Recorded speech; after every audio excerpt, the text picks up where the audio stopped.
I had a great second grade teacher who believed I could write, and she assigned me every single day to tell her a story. And I was probably in the 7th grade before I realized I made mistakes. She never corrected my grammar, she never corrected my stories. She just said, "It's great, I love it, tell me another one." And it was too late. I was already hooked before I realized I was going to have to work hard to keep doing what I love to do. I'm Sandra Glahn, and I am a professor at Dallas Seminary.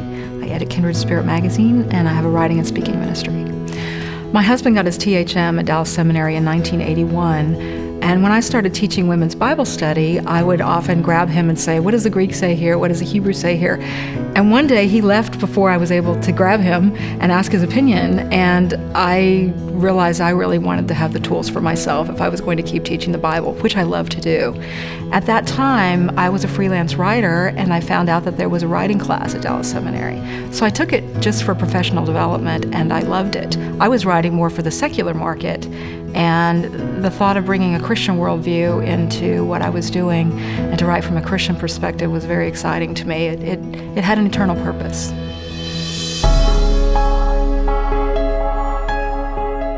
My husband and I wanted 4 children, and we ended up with 3 years of no success, followed by 7 early pregnancy losses, followed by 3 failed adoptions. There were a number of books on the market about a Christian view of infertility at the time when my husband and I were going through our 10-year struggle.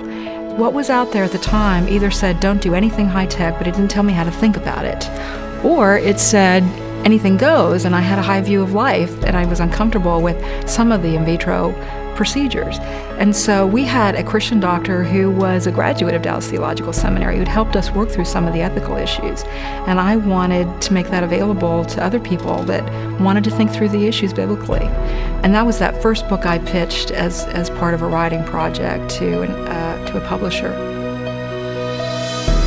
Our personal suffering led me back to the text to relook at, starting in Genesis 1, who is woman? What was she made for? We were made for God. And again, I had an encouraging husband, so he had a bigger view of what I could do than I had for myself. And he was constantly encouraging me to think theologically, to explore my potential, to use my spiritual gifts, and all of those forces sort of came together. One of the things I tell students when they're getting ready to graduate is that when they get out in the field, they will say things like, "They didn't teach me that in seminary." And "They didn't teach me that in Seminary 101 is, I will be with you."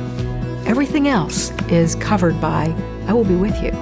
And you need wisdom. So if my students or my readers leave knowing where to get the source of wisdom, I will be satisfied.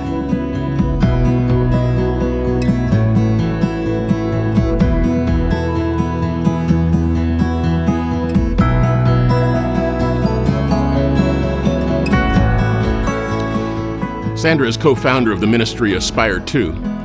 That's an acronym for Adoption, Sanctity of Life, Pregnancy Loss, Infertility, Reproductive Technologies, and Ethics. Through her ministry, she has brought hope to many suffering from infertility and losses of pregnancy.